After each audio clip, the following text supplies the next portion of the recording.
Bien-aimés dans le Seigneur, bonjour ou bonsoir. Ça dépend du moment où vous allez suivre cette deuxième leçon de notre programme ABC, des enseignements de base sur notre chaîne YouTube Terre Promise Kisasa TV.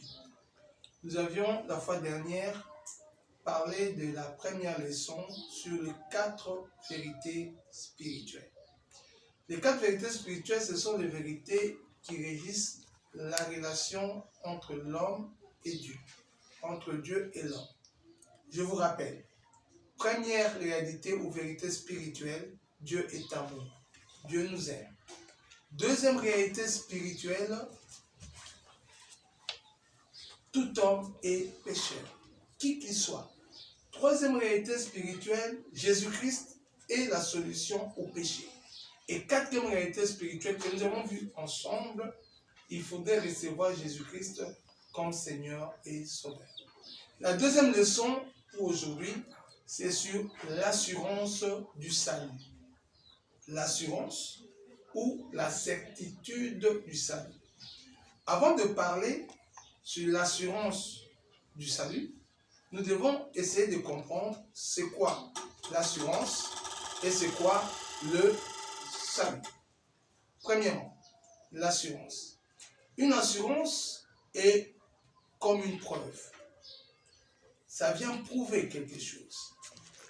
Vous êtes de nationalité italienne, congolaise, française, mais il doit y avoir une preuve qui démontre que vous avez cette nationalité. Vous avez votre carte d'identité. C'est ce qui assure, c'est ce qui certifie, c'est ce qui prouve que vous êtes de la nationalité italienne, congolaise, chinoise, puisque vous avez la carte.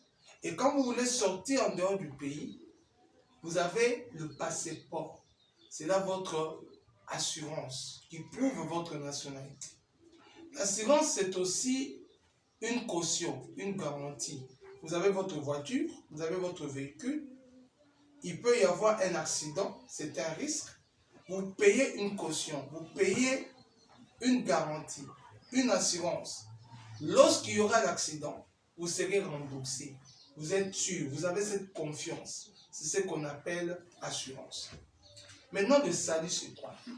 Le salut, c'est le fait d'être tiré d'un danger, d'être tiré d'une menace. À cause du péché, le monde est entré dans plusieurs menaces, dans plusieurs dangers. Dans Genèse 3, la Bible dit, comme Adam et Ève ont désobéi à Dieu, la mort est entrée. Il n'y a pas seulement la mort, il y a la maladie. Il n'y a pas seulement la maladie, il y a des problèmes. Il y a au fait plusieurs dangers que l'homme court sur la terre. Et lorsqu'on nous sauve, c'est-à-dire lorsqu'on nous tire de ces dangers-là, on est sauvé. C'est ça, le salut. Je vous donne un exemple. Il y a le feu à la maison, c'est l'incendie. Tout doit être brûlé. Mais quand le pompier vient, ils éteignent le feu, ils vous sauvent de ce menace de l'incendie. C'est ce qu'on appelle l'assurance du salut.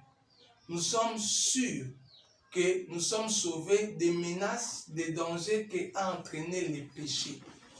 Qu'est-ce qui te prouve que tu es sauvé? Qu'est-ce qui te prouve que les dangers de péché ne te concernent plus? C'est ça l'assurance du salut. Maintenant, examinons les différentes menaces ou dangers qui ont été créés ou qui sont nés à cause du péché. La première menace où nous sommes sauvés, c'est d'abord la mort. C'est la première menace qui nous concerne. Et Jésus-Christ nous sauve de la mort. La mort, c'est quoi? La mort, c'est une séparation. La mort n'est pas une disparition. La mort, c'est tout simplement une séparation. On est séparés. Il y a 3 formes de mort. Retenez très bien ceci. Il y a 3 types ou 3 catégories de la mort.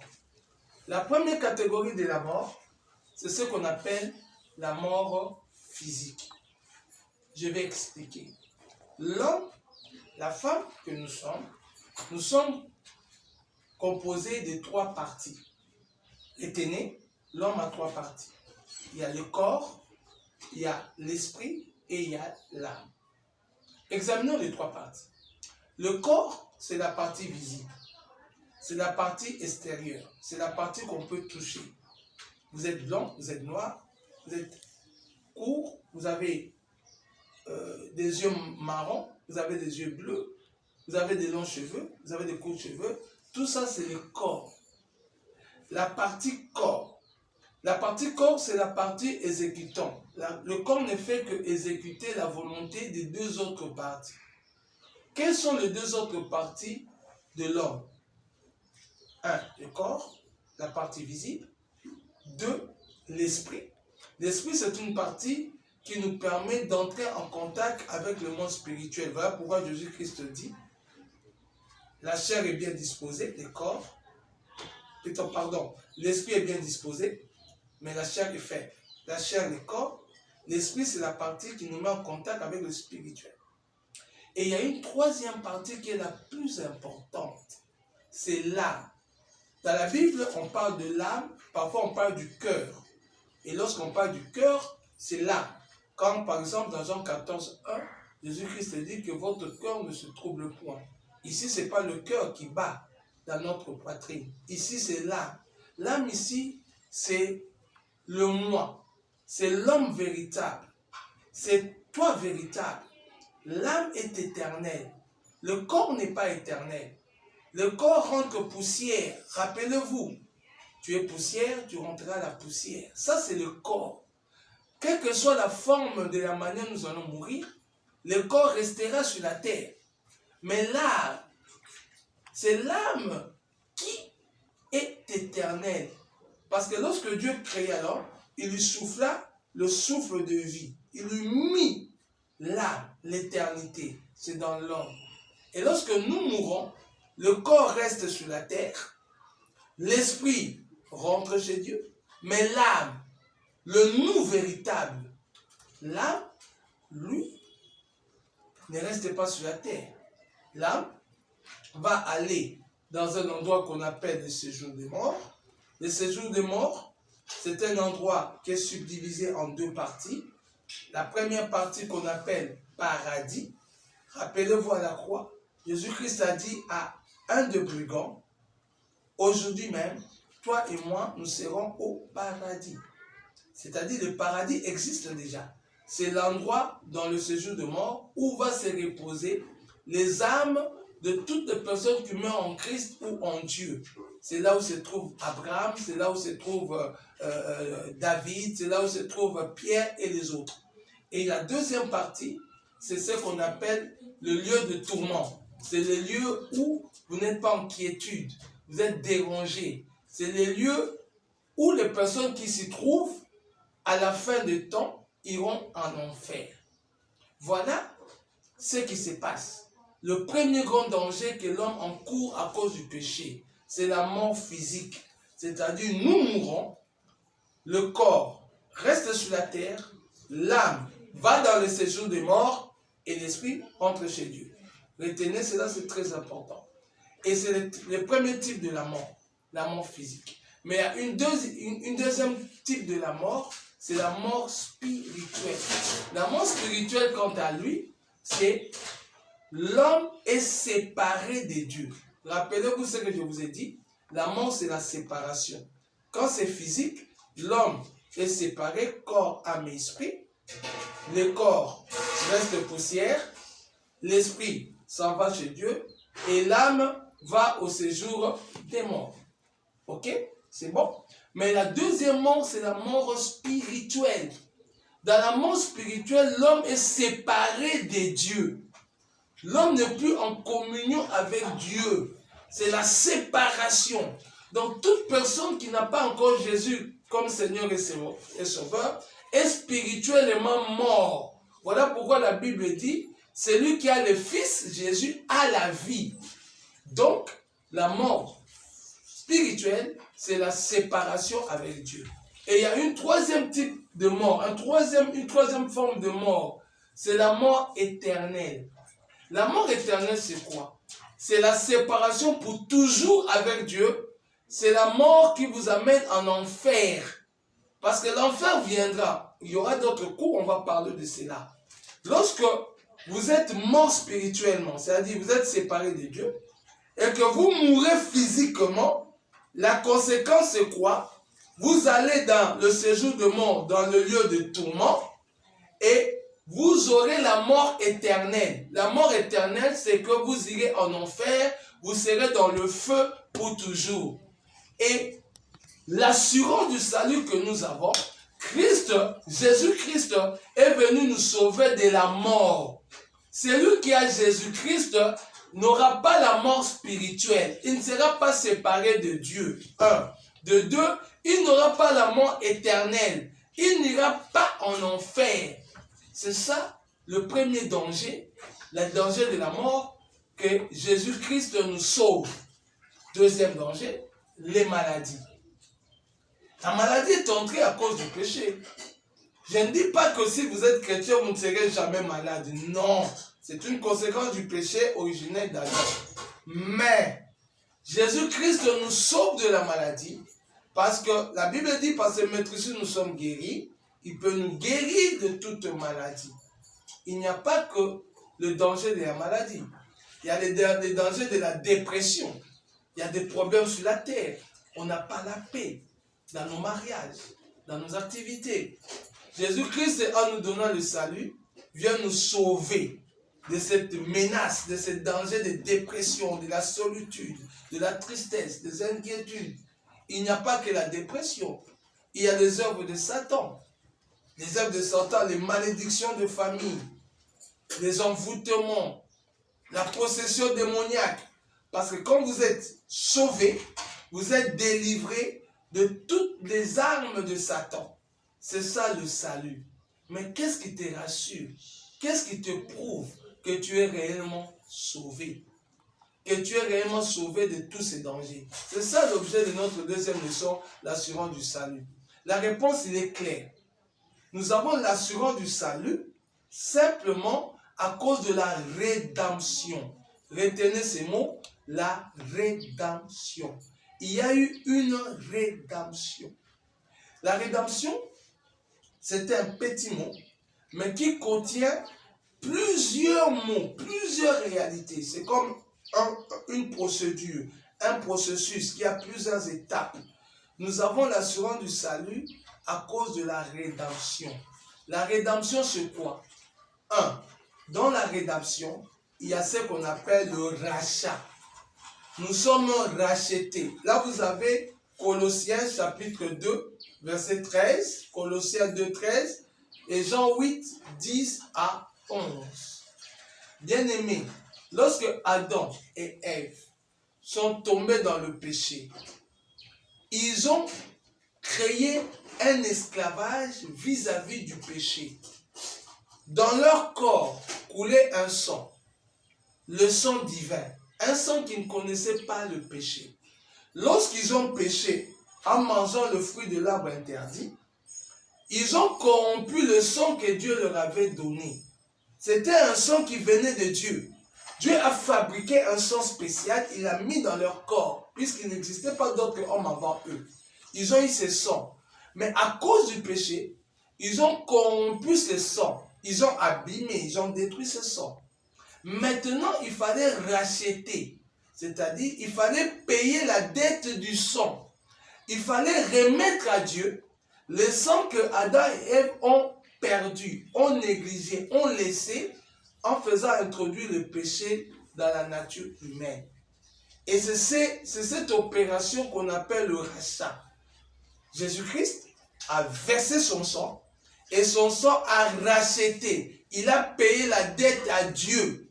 Et nous ne sommes plus redevables à Dieu. Nos péchés sont pardonnés. Puisque Jésus-Christ à la croix est devenu péché.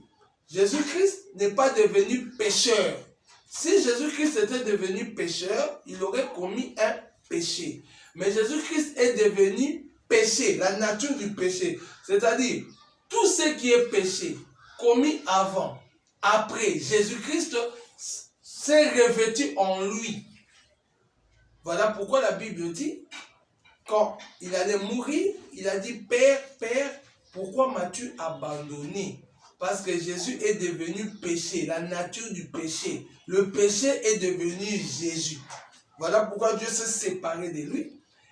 Tous nos péchés est entré en Christ en ce moment-là. Il nous a rachetés. C'est ça la première opération dans la rédemption. Il a payé le prix du péché. La deuxième opération, je l'ai dit Colossiens 1, 12 à 13, nos péchés sont pardonnés. Deuxième opération, le rachat. Deuxième opération, il y a eu la justification. Jésus-Christ nous a justifiés. Désormais, lorsqu'on accepte Jésus, quand Dieu nous voit, il ne nous voit pas menteurs, il ne nous voit pas voleurs, il ne nous voit pas impudiques, les péchés que nous commettons, mais il voit Jésus, l'agneau de Dieu. Jésus-Christ nous donne raison. Il nous justifie. Il dit que nous ne sommes plus pécheurs parce que c'est lui qui est devenu péché pour nous. La justification.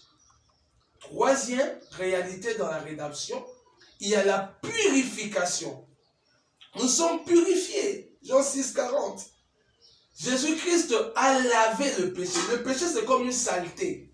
Chaque fois que nous nous lavons dans nos douches, nous nous purifions du péché, nous nous purifions de la saleté, nous devenons propres.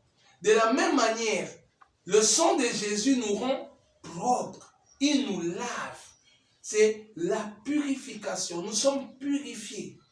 Il n'y a pas que la purification. Il y a l'adoption. Jean 1, 12. À tous ceux qui l'ont reçu, il les a donné le pouvoir de devenir enfants de Dieu.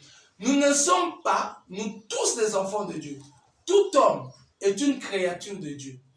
Mais on devient enfant de Dieu. Pour être un enfant de Dieu, on doit le devenir en recevant Jésus comme Seigneur et Sauveur. Quand on ne reçoit pas Jésus, on est comme un animal. On est simplement une créature de Dieu. Mais lorsqu'on reçoit Jésus comme Seigneur et Sauveur, il fait l'adoption. Il te fait entrer dans la famille de Dieu. C'est comme un enfant qui n'est pas de ton sang. Mais à cause de sa misère, à cause de la difficulté, il est abandonné de ses parents. Tu vas l'adopter. Il devient ton enfant. Tu lui donnes ton nom. Il hérite de tes biens. Donc nous n'étions pas des enfants de Dieu. Mais nous devenons des enfants de Dieu. C'est vrai pourquoi dans Jean 3, Jésus-Christ dit à Nicodème, il faut naître de nouveau. Donc il y a deux naissances. La naissance physique, tu es né en 1940, en 1970, c'est bien. Mais lorsque tu reçois Jésus, il y a une nouvelle naissance. Tu nais en esprit. Ton âme naît encore. Tu deviens un enfant de Dieu. Dieu t'adopte. Il n'y a pas seulement l'adoption. Il y a aussi la sanctification. La sanctification veut dire quoi? Jésus-Christ te fait sortir du monde. La sanctification veut dire tu es un nouveau. Il te sépare du monde. Il te sépare de la nature du monde. Il te sanctifie. Il te met à part. C'est cela, l'assurance du salut. Nous sommes sûrs que nous sommes sauvés. Nous sommes sûrs que nous n'aurons pas la mort éternelle. Nous n'irons pas en enfer. Nous sommes sûrs que nous ne serons pas détruits par Satan. Tout simplement parce que Jésus-Christ est mort à la croix. Il nous a rachetés par son sang. Il a payé notre dette. Il nous a purifiés. Il nous a sanctifiés. Et c'est ce que nous appelons l'assurance du salut, la rédemption. Vous pouvez lire aussi Romains 3, 3. Notre vieil homme est crucifié en Jésus. Notre nature du péché, quand on crucifiait Jésus, c'était en même temps crucifié. Si on te dit, qu'est-ce qui prouve que tu es sauvé?